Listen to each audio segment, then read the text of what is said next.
Un grato saludo, damas y caballeros, mi nombre es Ricardo Fuentes y yo soy estudiante de Ingeniería en Sistemas en la Universidad Mariano Gálvez de Guatemala.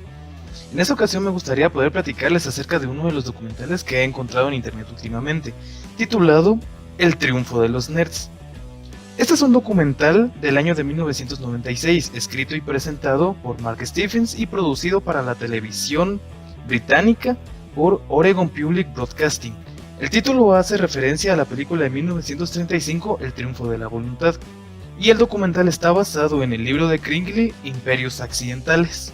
El documental narra el ascenso del ordenador personal, o lo que es lo mismo el ordenador doméstico, comenzando en la década de 1970, con el Altair 8800, el Apple I, Apple II y VisiCalc. Continúa también con la revolución del IBM PC y el Apple Macintosh, a lo largo de la década de 1980 y a mediados de 1990, terminando a principios del boom de los .com, con el lanzamiento de Windows 95. Incluye también entrevistas con muchas figuras influyentes de la industria del PC, tales son como Steve Jobs, Steve Wozniak de Apple y Bill Gates y Steve Ballmer de Microsoft. En internet encontramos nosotros distribuidos el documental en un total de 3 episodios, los cuales se desarrollan de la siguiente manera. En el capítulo 1 tenemos el comienzo de lo que es el documental en sí. Comienza con Bob Kringley mencionando que relatará la historia de cómo las computadoras personales cambiaron al mundo. Hace 20 años, Paul Allen y Bill Gates, su amigo de preparatoria en ese entonces, formaban una compañía llamada Microsoft. Inventaron la computadora personal, acto que cambió la manera en la que nosotros vivimos, trabajamos y nos comunicamos actualmente. Increíblemente, las PC son hoy en día la tercer mayor industria del mundo. Silicon Valley fue el lugar en donde se desarrolló todo este movimiento, que causó una increíble revolución industrial. Al inicio de este primer documental, según lo relata también Steve Wozniak, el inicio de este invento fue meramente por diversión, aún sabiendo que podrían perder dinero. Pero eso mismo no impidió que las reuniones se realizaran y que estuvieran llenas de esperanza, en saber que la PC se volvería algo muy importante, situación que eventualmente ocurrió.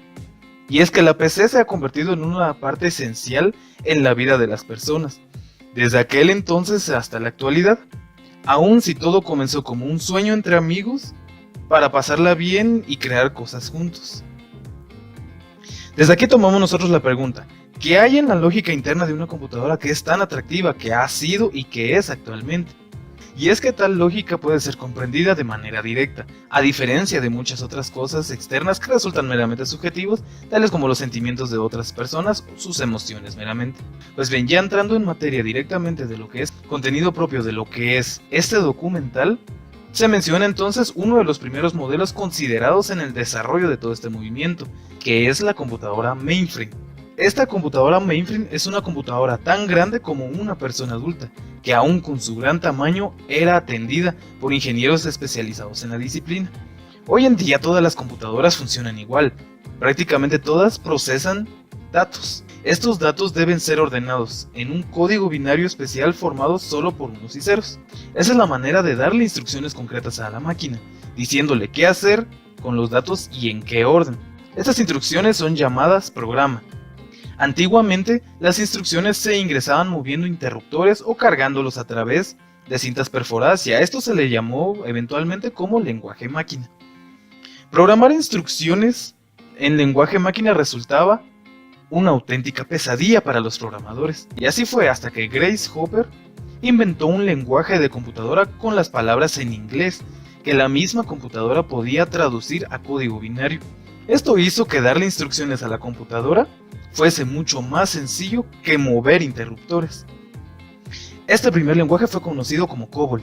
Posteriormente fueron creados otros lenguajes, conocidos como Fortran y BASIC, haciendo que la computación se volviera algo mucho más amigable para las personas. Pues bien, hablando de las computadoras personales, lo que realmente hizo posible el empleo de esta máquina de forma más hogareña fue la invención del microprocesador, el cual sustituiría a los tubos de vacío y a los transistores grandes. Al ser un circuito compacto, se volvería perfecto para poder implementarse dentro de las PCs. Y una de las compañías pioneras en esta área fue Intel, Fue la primera empresa que inventó realmente los procesadores y la implementación dentro de las máquinas que hoy tenemos nosotros en nuestros hogares. Esto hablando generalmente del contenido del capítulo 1. En el capítulo 2, entonces nosotros ya nos adentramos un poco más a la historia del desarrollo de la computadora personal en sí.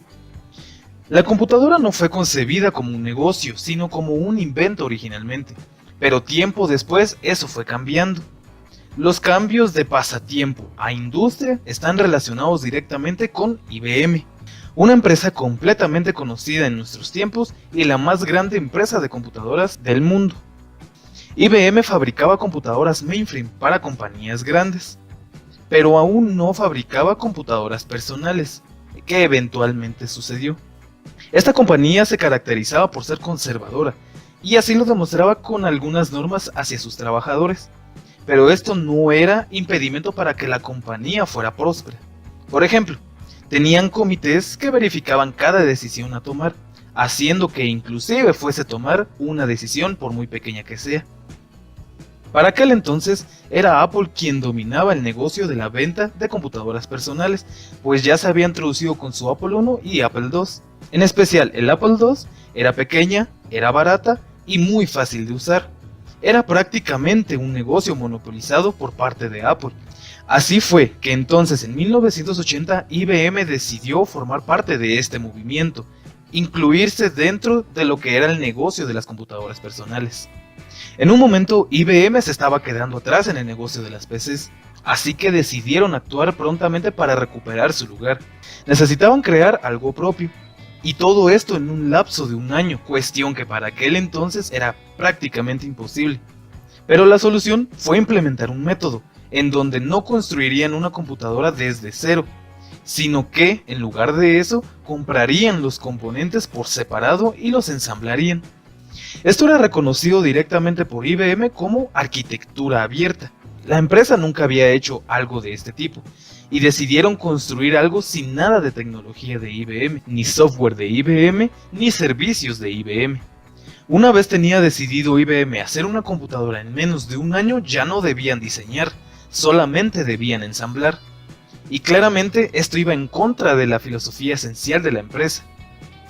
Tal y como nosotros lo conocemos ahora, una PC es una pieza de hardware básica, inservible prácticamente a menos que se le diga qué hacer, es decir, que necesita software. Cada PC necesita al menos dos elementos de software para funcionar. El primero de ellos es un lenguaje de computadora, que es lo que se teclea para ingresar instrucciones a la máquina. Y el segundo es un sistema operativo, que es el controlador interno que le indica a la máquina cómo está conectada a la máquina misma y la forma de almacenar la información que tiene para evitar ser perdida al apagarse la máquina. IBM tenía todas estas piezas, las piezas físicas, para poder crear su producto, pero le hacía falta justamente este segundo aspecto, un sistema operativo. El sistema operativo que le diera vida a lo que estaban creando. Aquí entonces entró en escena Bill Gates. Bill Gates y su compañía Microsoft, que eran el mayor proveedor de lenguajes de computadora de la naciente industria del PC. En el capítulo 3 tenemos ya prácticamente la conclusión, por así decirlo, de la historia del PC. Sucedía de la siguiente manera. El 24 de agosto de 1995 se realizaba el lanzamiento más grande y ruidoso de la historia del PC, Windows 95. Esto es prácticamente el escalón más alto al que había llegado Bill Gates, en el sueño de tener su propio software funcionando en cada PC del mundo. Él buscaba que las personas se dieran cuenta que Windows 95 hacía la computación más rápida, fácil y divertida. Sin embargo, todo lo que conllevaba este software no era una idea completamente novedosa o completamente nueva, por así decirlo, sino que se había inventado inclusive 20 años atrás, previo a este lanzamiento. Y es que en los primeros años de la computadora personal, las máquinas eran bastante difíciles de poder usarse, en parte porque eran rudimentarias, pero también porque las personas que trabajaban con estas máquinas gustaban de hacer las cosas difíciles.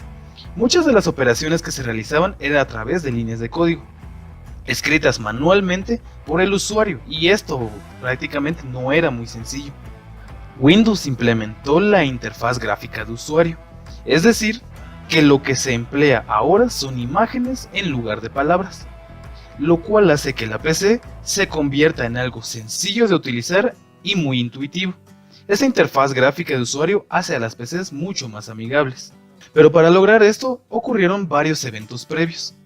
Había alguien que veía a la PC como una herramienta que cambiaría el mundo. Este alguien era Steve Jobs. Él buscaba que las personas fueran grandiosas y crearan algo grandioso, y él haría que lo lograran. También decían que era una persona muy insoportable, con altos estándares de calidad, lo cual hacía que su paciencia con la gente que no compartiera sus ideales fuera muy poca. Además, no era una persona que le gustara estar en lo correcto, solamente quería tener éxito. Steve Jobs fue cofundador de Apple Computer en 1976. Bajo esta empresa, la primera PC popular fue la Apple II y un completo éxito en ventas y producción.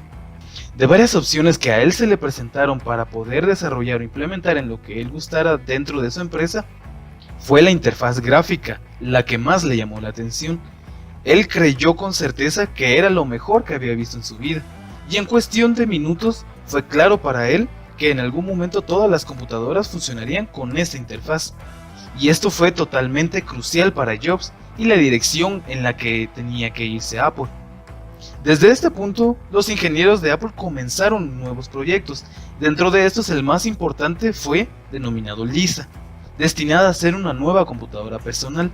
Aunque la producción de esta computadora era complicada, puesto que todo lo implementado en esta computadora se elevaba a un precio de $10,000 para aquel entonces. Era algo sumamente caro y no estaba al alcance de cualquier consumidor. Bueno, y después de esto sucedió uno de los pleitos más grandes en la historia computacional hasta el momento. Y lo que sucedió fue que Apple acordó licenciar partes de la interfaz gráfica de macOS a Microsoft, que pasó a desarrollar Windows. Y tras el lanzamiento de Windows 2.0, Apple demandó a Microsoft en 1988 por el look and feel de macOS. Apple perdió el pleito en 1994, lo cual hizo que Microsoft se quedara como la principal empresa predominante en el negocio de los sistemas operativos. Pasando este relato, Macintosh de Apple fue el pionero en muchas de las características ahora estándares en PCs. En particular, la facilidad de uso que contemplaba la interfaz de usuario para los mismos usuarios. Sin embargo, Macintosh era considerablemente más cara, por lo que fue superado rápidamente por IBM con su IBM PC, con algunos expertos no solo diciendo que IBM había ganado, sino que también Apple podría ir a la quiebra por esta situación. Después de todo lo ocurrido, se concluye este tema con lo que nosotros conocemos al respecto del despido de Steve Jobs de su propio proyecto, y es que según mencionaba Chris Espinosa, los planes de Steve Jobs para Macintosh eran muy ambiciosos, y al mismo tiempo estos iban a estar muy alejados de la realidad de lo que el producto estaba haciendo. Y la realidad era que el producto que se estaba dando en ese momento no era horrible, sino era salvable. Pero la desproporción entre las dos realidades era tan grande que alguien tenía que hacer algo, y ese alguien fue John Sculley, quien anteriormente había sido parte de la compañía PepsiCo hasta que se convirtió en director ejecutivo de Apple Computer en 1983, puesto que mantuvo hasta 1993, y fue él parte de las personas responsables de sacar a Steve Jobs del proyecto y de la empresa misma. Y el despido mismo sucedió a razón de que Steve Jobs en aquel momento deseaba bajarle el precio a los equipos Mac y cambiar la inversión publicitaria que tenían en aquel entonces, trasladando una parte de lo dedicado en marketing del Apple II al Mac.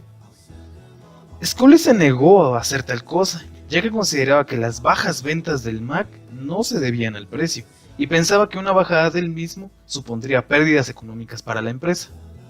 Steve Jobs quiso forzar a Sculley a seguir su plan y éste acabó acudiendo al consejo de administración de Apple, que decidió que Jobs no podía seguir al frente del negocio de Macintosh. Por último, Sculley reconoció que aunque no se puede saber lo que hubiera sucedido si no hubiera habido ese enfrentamiento con Steve Jobs, cree que seguramente el rumbo de la compañía hubiera sido diferente. Nadie sabe si el rumbo sería mucho mejor. Y pues bien, ese sería prácticamente un resumen acerca de lo que es el documental en sí. Bastante interesante que tengamos nosotros este material tan disponible en nuestros tiempos, puesto que siempre es importante y bastante necesario el conocer nosotros la historia de cómo se ha desarrollado el computador personal, Es una máquina que nosotros a día de hoy tenemos ya tan familiarizado su uso que a veces no nos tomamos el tiempo de conocer cómo es que surgió. Tiene una historia detrás, antecedentes detrás y muy probablemente, tal y como la conocemos nosotros ahora, en un futuro vaya a ser completamente diferente. Es interesante conocer cómo ha evolucionado esto, las personas que estuvieron involucradas y el momento exacto en el que ha sucedido todo esto, pues son parte fundamental de la historia, prácticamente, de la humanidad en sí. Así que si tienen la oportunidad en algún momento de buscarlo y poder verlo por su propia cuenta, sería excelente y muy recomendable. Esto fue todo por mi parte, les agradezco mucho la atención.